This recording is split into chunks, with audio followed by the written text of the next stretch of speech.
E agora a gente vai para mais uma entrevista aqui no Jornal da Rede Alesp. A gente conversa agora com a deputada Damares Moura, do PSDB. Ela vai nos falar sobre o ato solene que vai acontecer logo mais às 19h, com transmissão da Rede Alesp, sobre os 30 anos do ECA, o Estatuto da Criança e do Adolescente. Boa tarde, deputada. Seja muito bem-vinda ao Jornal da Rede Alesp. Olá, boa tarde a todos. Vocês aí da Rede Alesp sempre tão receptivos, e a todos os ouvintes que estão agora antenados, conectados com o Jornal da Rádio Alesp. Deputada, nós teremos nomes importantes, no ato solene de hoje. A senhora pode falar um pouquinho mais quem são eles? Nós focamos no dia de hoje de trazermos pessoas que estão efetivamente envolvidas, com a defesa da infância.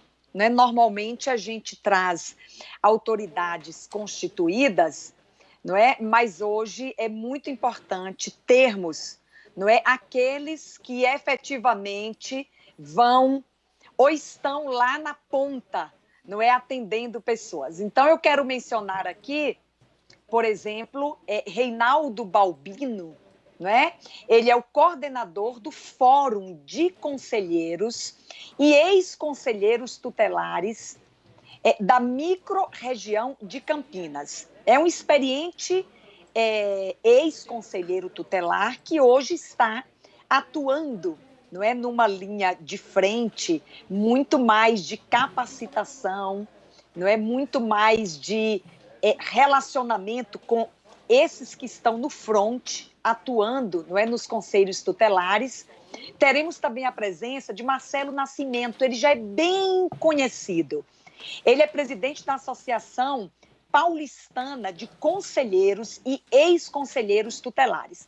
Também é um experiente ex-conselheiro tutelar, que hoje se dedica a palestras, a capacitação, E ambos, além dos outros dois que eu ainda vou mencionar, ambos vão trazer, para o nosso evento de hoje à noite, às 19h, aliás, transmitido ao vivo, pela nossa Rede Alesp, pela TV Alesp, Nós ainda teremos conosco, além desses dois nomes que nós citamos, Luciano Batista.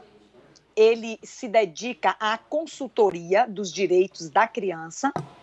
E teremos ainda Ana Lúcia Calisto, Ela é uma escritora infantil, é cientista social,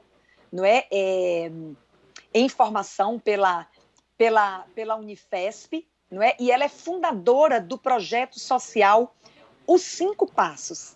Então, na verdade, são nomes que estão diretamente envolvidos aí com a defesa da infância e, claro, muito ambientados e familiarizados com o conteúdo do ECA, Porque essa sessão solene ela quer destacar a importância do ECA neste aniversário de 30 anos que nós acabamos de celebrar dessa legislação um marco tão histórico, para a defesa da infância aqui no estado de São Paulo.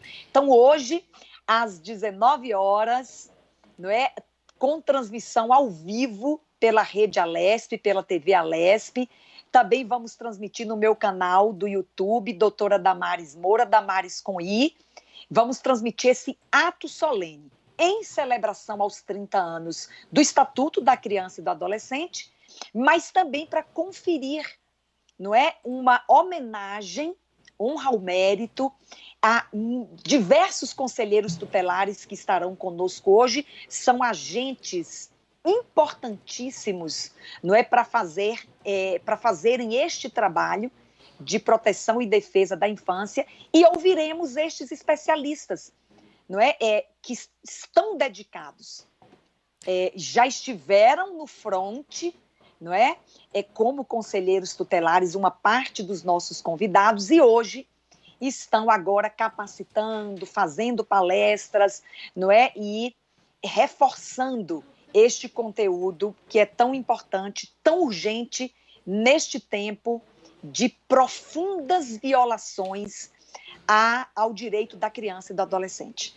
Deputada, justamente falando com relação aos conselheiros tutelares que a senhora tão bem exemplificou dos que vão falar hoje no ato solene, a gente sabe que a eleição dos conselhos tutelares nos municípios é algo muito importante, né? Leva a população a escolher efetivamente quem são esses conselheiros, porque são eles, como a senhora disse, estão na linha de frente, que vão identificar esses abusos aos direitos da criança e do adolescente. Então, eu gostaria que a senhora falasse um pouquinho sobre o trabalho desses conselhos tutelares em todo o estado de São Paulo e o quanto é importante, quando se tem essa eleição de conselhos tutelares nas cidades, a população participar efetivamente.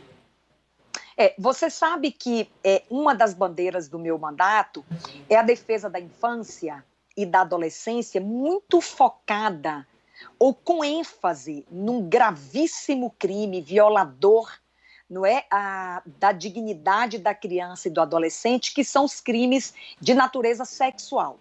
Então, a gente tem um trabalho muito específico de combate ao abuso sexual infantil, não é, e na adolescência.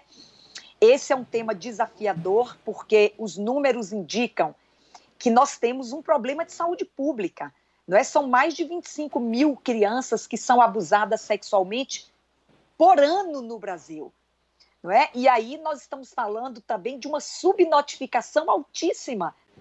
Esses são os casos que são denunciados, que são informados, não é? Que são conhecidos. Você imagina agora o número daqueles que não são conhecidos, seja porque a criança ela não denuncia por uma incompreensão de que está sofrendo um abuso, e muitas são ameaçadas, não é, pelos seus abusadores, e elas não denunciam por medo de morrer, ou da mãe ser morta, ou de algum familiar ser morto, porque muitos argumentos, não é, para manter a criança em silêncio são esses, não é? Então, em razão desse compromisso que nós temos com a defesa da infância, eu acabei recebendo, desde o início do meu mandato no gabinete, conselheiros tutelares. E aí a gente foi tendo uma visão um pouco mais ampliada, não é, das necessidades deste importante grupo, não é, previsto pelo ECA, que são os conselhos e os conselheiros tutelares, não é? Eles têm um importante papel porque eles têm poder de polícia, de fiscalização, de encaminhamento, não é, de comunicação dos graves crimes ou mesmo dos crimes mais de menor potencial ofensivo. Eles devem comunicar isso às autoridades competentes. Mas aí nós identificamos, principalmente, uma necessidade de maior capacitação.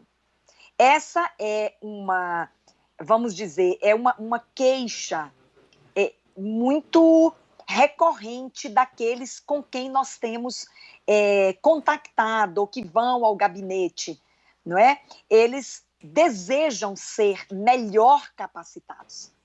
E isso é de uma riqueza muito grande, esse reconhecimento por parte dos próprios conselheiros tutelares, não é? De que eles precisam ser melhor capacitados, especialmente capacitados a respeito da legislação que rege o trabalho desses agentes, não é? Que é o Estatuto da Criança e do Adolescente, que, aliás, é uma legislação considerada uma das mais modernas e completas do mundo, não é? Em defesa da criança e do adolescente, não é? Então, é uma legislação com este potencial, não é, de atendimento, com esse potencial de, vamos dizer, de combate, não é, à violência, ao abuso contra a criança e o adolescente.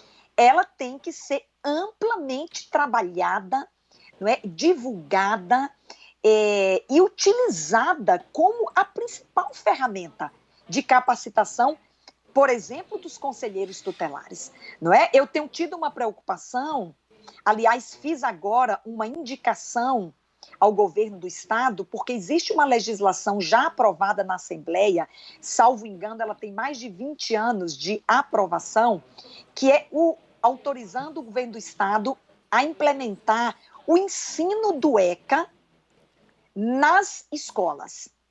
Não é? Essa é uma legislação aprovada, salvo engano, há mais de 20 anos.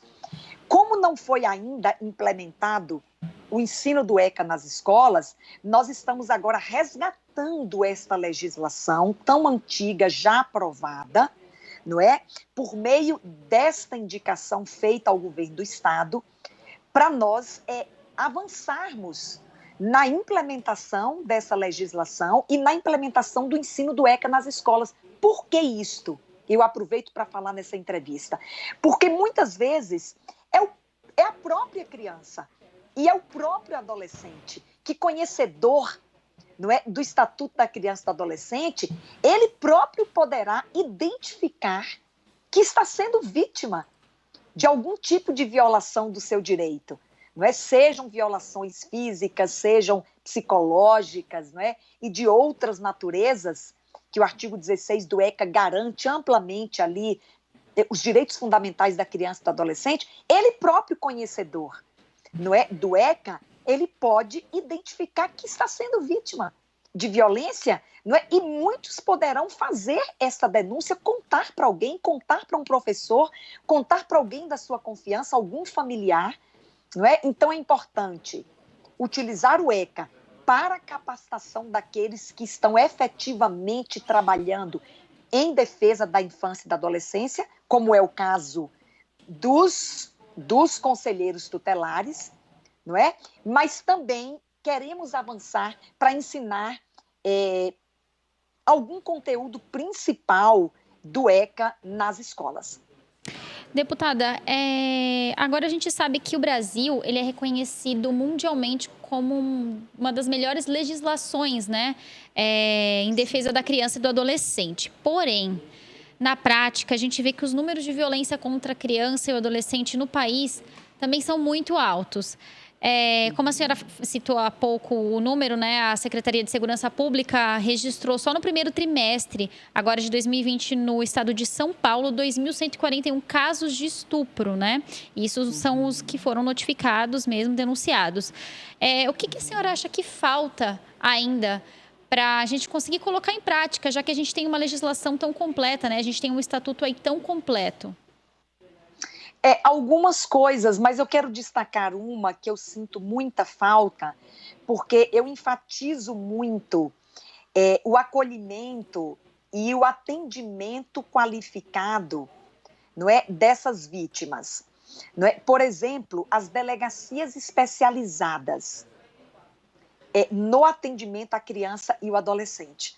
Não é? Porque em muitos casos eles não são ou não avançam, não é, para efetivamente se instaurar um procedimento investigatório, não é, que tenha como desfecho a denúncia, o processamento e uma condenação, não é, porque o equipamento, vamos dizer, o equipamento policial especializado para este atendimento, ele está distante ainda de atender essa demanda e essa necessidade. Por que eu estou destacando as delegacias especializadas? Porque a gente tem uma preocupação muito grande quando se trata de criança e adolescente da revitimização. Então, a depender da forma como você faz a escuta, como você faz a oitiva dessa vítima, não é? Você está revitimizando, não é? E ampliando os traumas que já são inerentes, não é, a esse tipo de violência nesta criança e neste adolescente. E aí, quando você revitimiza, você agrava o problema e você cria uma demanda maior e uma necessidade maior, não é, de atendimento dessa criança. Ou seja, uma criança que, quando sofre a violência, ela não recebe o atendimento e o acolhimento qualificado, ela pode ser revitimizada, o que amplia o trauma da violência e o que vai demandar uma rede de assistência ainda maior.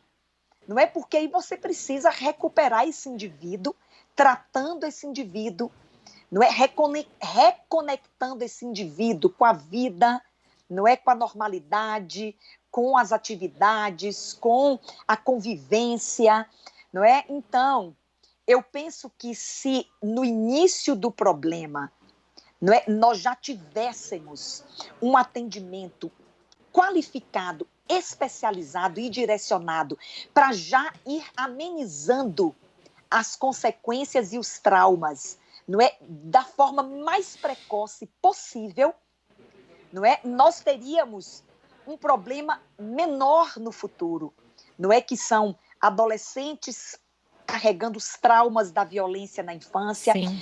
os adultos que levam consigo traumas, às vezes, de impossível reparação.